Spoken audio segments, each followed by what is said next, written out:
Welcome to Punch Power, where boxing legends clash and legacy is on the line today. We're diving into the biggest debate in boxing, Crawford versus Canelo, skill versus size, strategy versus strength. Let's break it down. Terence Crawford. I mean, skill-wise, I think he's a better fighter than Canelo. Crawford going up, I believe he can put a beating on anybody 154, 160. I feel I got the speed over Canelo. I got the reach over him. He might got the size, the power. I got the better skills, boxing skills. Terence Crawford didn't hold back in a live broadcast, openly stating why he believes he's superior to Canelo Alvarez. He acknowledged that while Canelo has advantages in size and punching power, he feels his own strengths lie in speed, reach, and above all, technical skill. Crawford asserted that the fighters Canelo has faced don't measure up to his own abilities, though he clarified he wasn't disrespecting them. He also touched on the skepticism surrounding his decision to potentially face Canelo, saying that doubt only drives him more. While he respects Canelo's talent, Crawford insisted that his precise technique and ability to adjust mid-fight give him the edge. Whether the fight takes place or not, Crawford made it clear he's prepared for the challenge. I feel I got the speed over Canelo. I got the reach over him. He might got the size, the power. I got the better skills, boxing skills. Would it be more of a cat and mouse? The reality is Canelo does put people out. From Kirkland to Amir Khan to just... Don't do obviously, I'm just saying, man. No, but he's not. Kovalev was older. He Joe. does. Don't get me wrong. He does have a lot of power, but all those guys that you name is not as skillful as me. I'm sorry. No disrespect to none of those fighters. The skill level is night and day. So how do you see a fight with Canelo? Tough fight. Canelo is a great fighter. Like, I always had respect for Canelo, but I just believe in my skills. The fact that people doubt me, it just fueled me even more. Try to get the fight even more. And I'm watching him, I'm like, man, I can beat this dude. I've been fighting people bigger than me all my life, and I always came out on top. You gonna get hit. It's a fight. He gonna get hit too. It'll be good. Mayweather offered his perspective on a possible bout between Crawford and Canelo, highlighting the contrast in their fighting approaches and what Crawford would need to do to win. He believes Crawford has the upper hand in technical skill, but noted that Canelo dominates his weight division, making it an uphill battle. Mayweather said Crawford would need to be nearly flawless to win. He also pointed out that both fighters are aging, and at this point in their careers, it's uncertain who is closer to decline, given how evenly matched they are pound for pound. Even a slight dip in performance from a Hearn could tilt the outcome. It's a razor-thin matchup, and every detail could matter. Terence Crawford. I mean, skill-wise, I think he's a better fighter than Canelo, but Canelo is also a great fighter but he owns that weight class that he's in. So I would just say that I think that Crawford has to fight almost a perfect fight to win, and take advantage of Canelo's mistakes. Mayweather sees Crawford's path to victory through superior skills and the ability to exploit Canelo's errors, but he also admitted it could go either way. He said Crawford could win by decision, but a close loss is just as likely. The major challenge is Crawford's jump in weight classes, yet if he keeps his speed and accuracy intact while handling Canelo's strength, his chances are real. Ultimately, the bout would hinge on execution. Canelo's experience fighting at higher weights gives him a physical edge, but Crawford's intelligence and adaptability could level the playing field.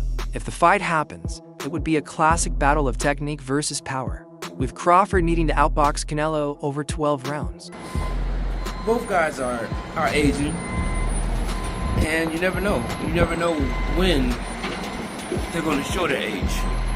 So it could be either one of them that does that.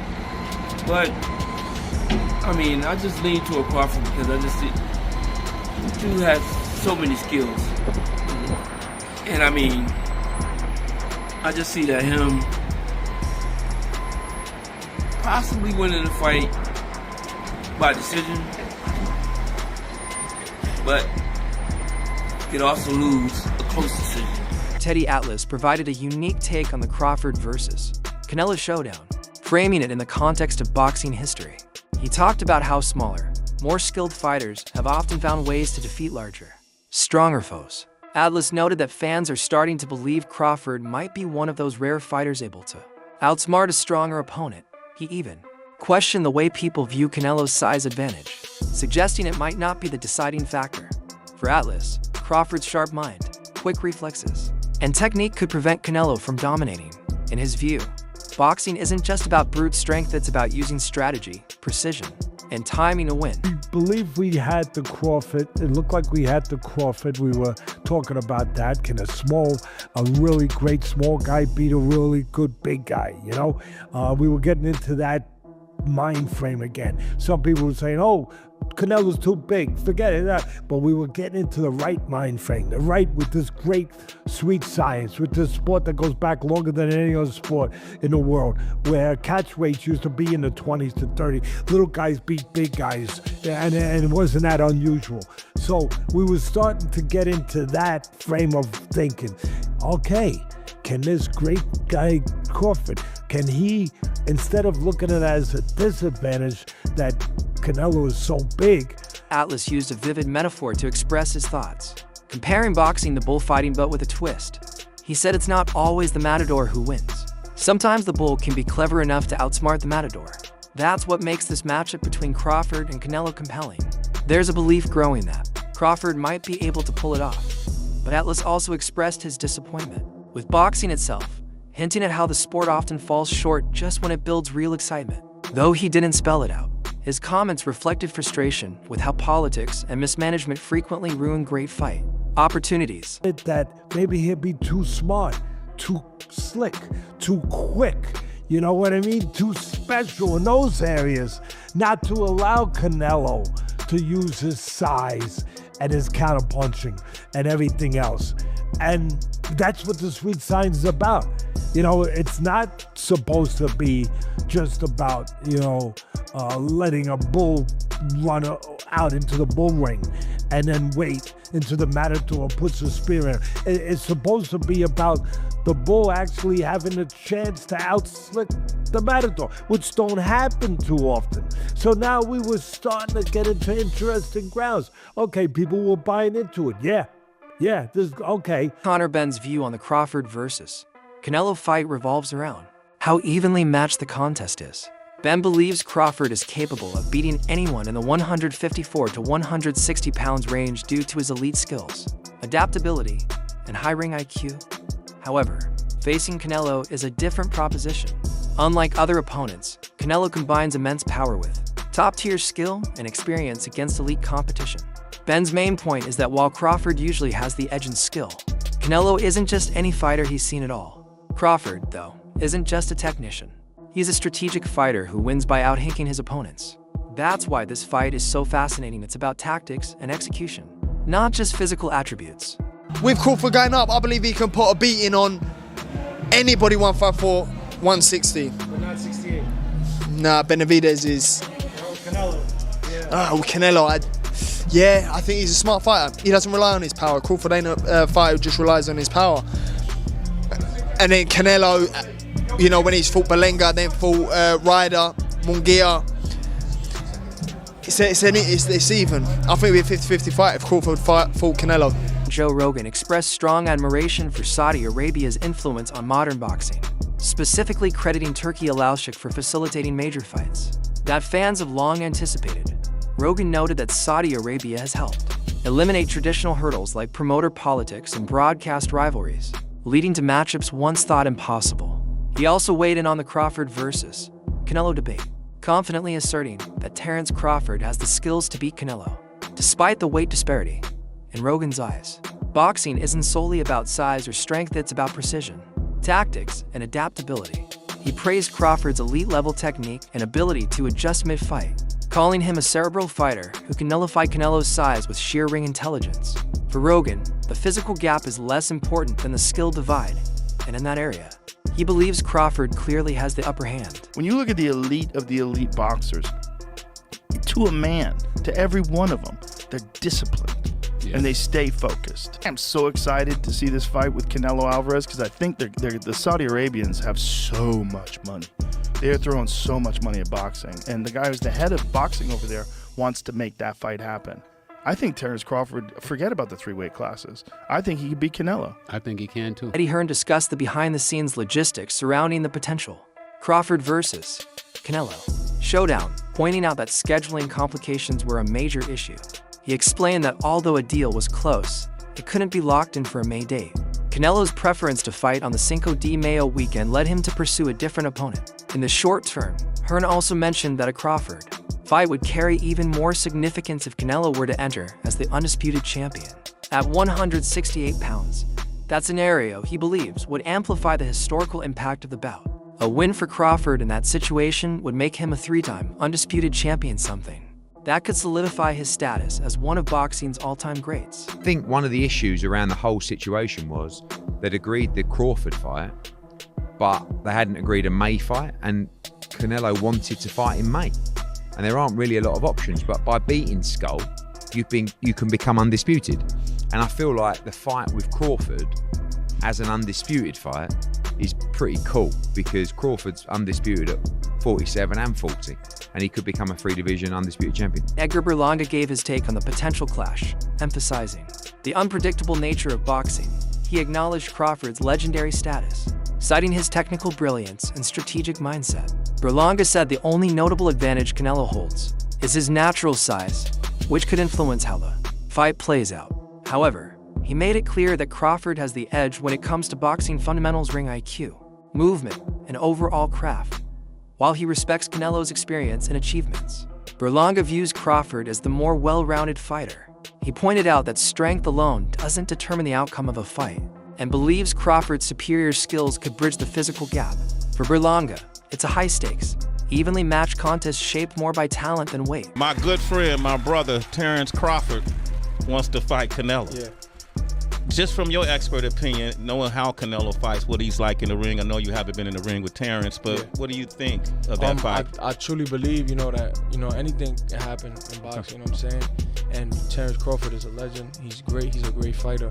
The only thing I see that I favor Canelo is that, is his weight. Yeah. And that he's more bigger. You know what I'm saying? That's the only thing. But as far as skill set wise, IQ, I feel like Crawford can match anybody and probably do way better, you know what I'm saying? But Crawford is a legend, bro. Yeah. And like I said, you can't count him out, you know what I'm saying? Stephen A. Smith offered a dramatic critique of the idea that Crawford could move up 3 divisions to face Canelo, calling the weight jump too extreme. He compared the situation to Rocky IV, where Apollo Creed faces the towering Ivan Drago, a metaphor illustrating the perceived mismatch. Smith expressed skepticism about the feasibility and fairness of such a fight, suggesting it's more about spectacle than sport. He urged Crawford to reconsider, describing the pursuit of this bout as chasing an unrealistic dream. While Smith recognized Crawford's immense talent, he warned against pushing physical boundaries to an unsafe or unwise degree. His main message was about understanding personal limits, even for athletes chasing greatness. Let me tell you what I think should be gone. The notion that Terence Bud Crawford should move up 3 weight classes, 21 pounds, to fight Canelo Alvarez. He's entirely too small. Jermell Charlo already proved that. Y'all remember that scene from Rocky? Remember that scene from Rocky 2?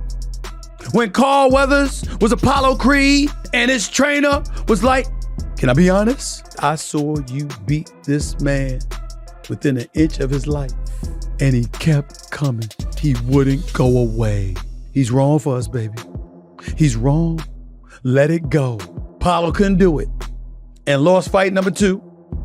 Trained him for fight Rocky 3 and then got killed in Rocky 4 by Drago because he couldn't let it go. Bud Crawford needs to let it go. Too small. Carl Froch offered a blunt assessment of the challenges Crawford would face against Canelo, pointing to the massive jump from lightweight to super middleweight as a significant obstacle. Froch emphasized that this isn't just about moving up in weight, it's about dealing with a much larger opponent. He noted that both fighters are nearing the end of their careers, Crawford at 37 and Canelo at 35, which affects how they handle changes in weight. However, Froch said the biggest concern isn't age or preparation, it's the lack of a rehydration clause. He explained that Canelo could weigh in at 168 pounds but rehydrate overnight and enter the ring at over 175 pounds. That weight disparity, Froch warned, gives Canelo a serious advantage in both strength and durability. making it a steep uphill battle for Crawford despite his talent. 3 weight divisions, 2 or 3 weight divisions, for me, it's a big issue. He's not a bigger man. I mean, he's 37 years old, Canelo's 35. They're both sort of at the end of the careers.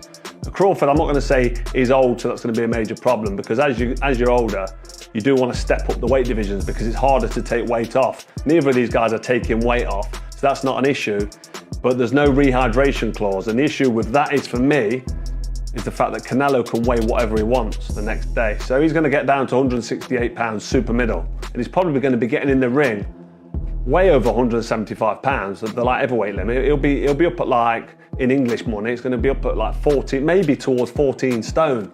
And there's no way that Terence Crawford's going to be that heavy. He's going to be coming up to 168, and he'll only be a few pounds over that. Continuing his thoughts, Carl Froch praised Terence Crawford for his extraordinary career, noting that he's undefeated and has earned titles across at least 2 or 3 divisions. Froch said that a win against Canelo would only further cement Crawford's status as one of the all-time greats, but he also acknowledged the extreme difficulty of the task. He pointed out that Canelo is bigger, younger, and more experienced in higher weight classes. Froch also reiterated the concern about the missing rehydration clause, stating that Canelo could enter the fight significantly heavier, which might give him a major power advantage. While Froch commended Crawford's courage for taking such a bold step, he questioned whether this move was simply too ambitious even for a fighter of Crawford's caliber. Nonetheless, he admitted that since Canelo has lost before, there's always a chance, no matter how small. Unbeaten. He's a former 2-weight undisputed. I think he's 2-weight undisputed. Let me know in the comments. You always correct me if I get it wrong. But he's unified the divisions. At least 2, even 3 divisions. He's been a world champion. So this is a guy that's unbeaten and dominated at virtually every level. But he's now at the end of his career and he's daring to be great. This is a fight that will really secure and seal his legacy. But he's taken on Canelo Alvarez, 2 years younger, bags of experience and a lot bigger with no rehydration clause. This is a mountain to climb for Terence Crawford. So fair play to him for taking this fight on. But is it a step too far? I don't even know if it is a step too far. I mean, it's a fight between 2 top world level elite athlete boxers who... That wraps up the coverage for today. Be sure to stay tuned for more updates and commentary on this developing fight and the biggest stories in boxing.